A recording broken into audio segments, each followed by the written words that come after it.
By the late 12th century, tensions between the Crusader kingdom of Jerusalem and the Muslim leader Saladin had reached a critical point.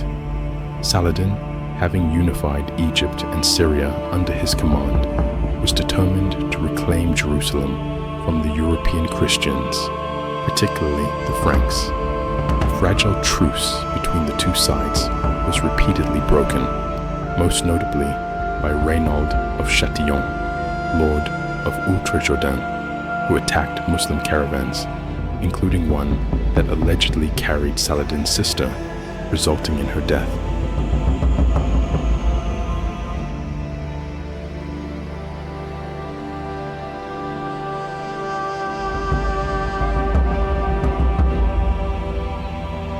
In retaliation, Saladin launched a major military campaign in 1187, assembling an army estimated between 20,000 and 30,000 strong, including skilled Turkish and Kurdish cavalry, archers, and infantry.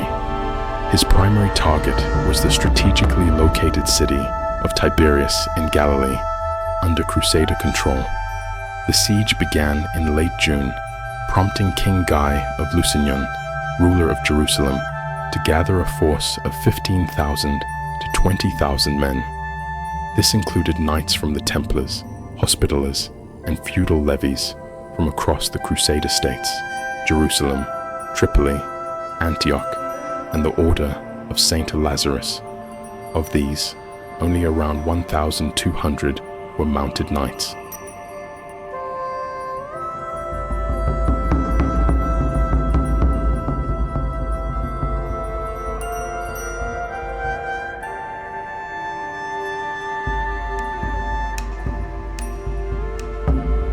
Despite advice from experienced commanders like Raymond III of Tripoli, King Guy decided to march east to relieve Tiberias.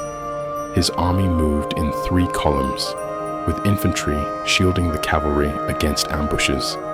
Guy believed he could catch Saladin off guard or force a decisive battle, but this decision, driven by overconfidence and inexperience, led them into a deadly trap.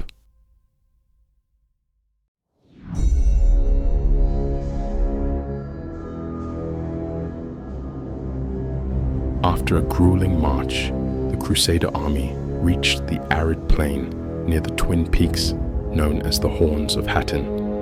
Unbeknownst to them, they had walked straight into Saladin's ambush. His mounted archers quickly encircled the Crusaders, bombarding them with arrows. The Crusaders attempted to form protective circles around their cavalry, but the searing heat, lack of water, and relentless attacks began to break their resolve. Cut off from water sources, their condition deteriorated rapidly.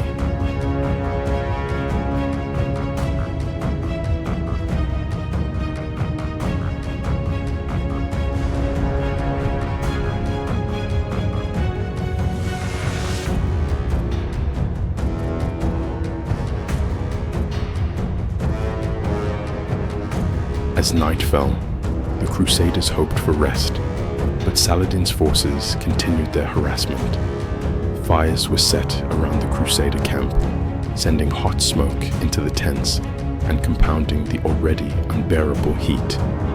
By morning, July 4th, desperate for water, the Crusader army broke camp and redirected toward the springs of Hattin. Saladin's troops, refreshed and well supplied, trailed them closely, setting more fires to further obscure their path.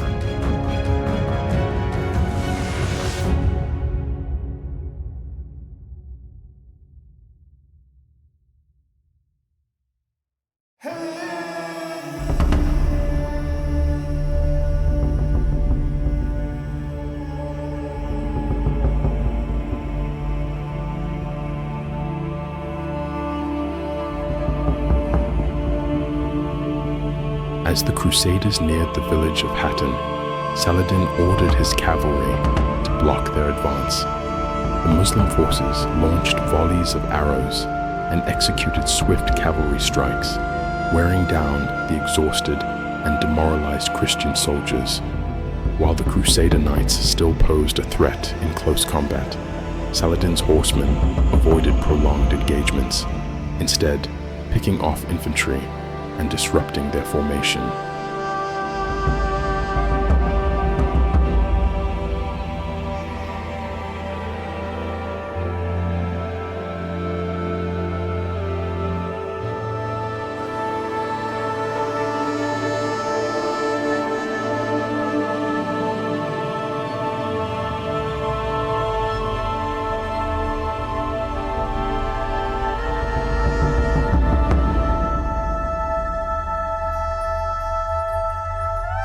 Eventually, the Crusader lines began to fracture. Many infantrymen fled, some toward Hattin, others toward Nimrin. Seeing the disarray, Saladin launched his heavy cavalry to exploit the situation. While some infantry were allowed to escape, Muslim forces focused on capturing the Crusader commanders and the relic of the True Cross, a symbolic blow to Christian morale.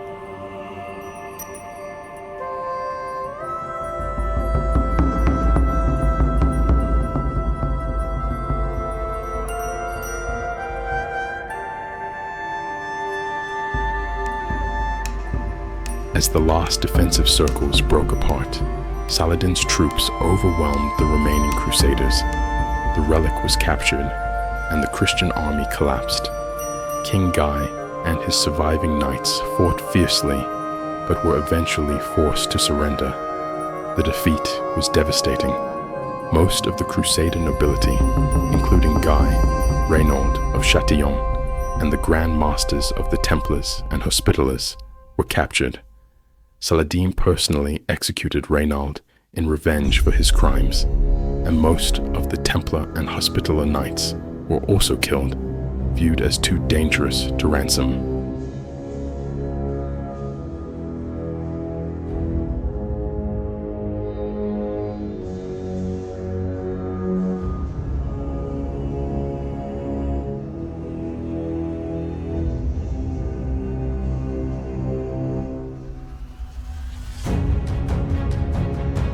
Only a few, including Balian of Ibelin and Raymond of Tripoli, managed to escape. In the aftermath, Saladin rapidly seized key Crusader strongholds: Acre, Nablus, Jaffa, Ascalon, and on October 2nd, 1187, reclaimed Jerusalem with little resistance. The Crusader military power was shattered, and the Battle of Hattin marked the beginning of the end for Christian dominance in the Holy Land.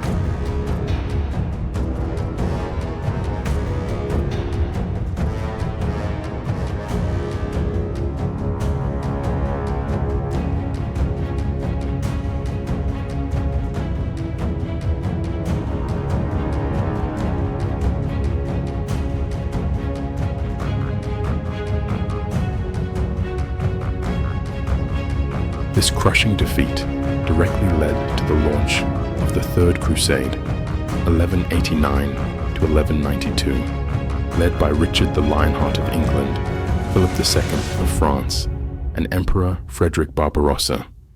Saladin's victory at Hattin not only reshaped the political landscape, but also cemented his legacy as a revered and legendary figure in both Islamic and Christian history.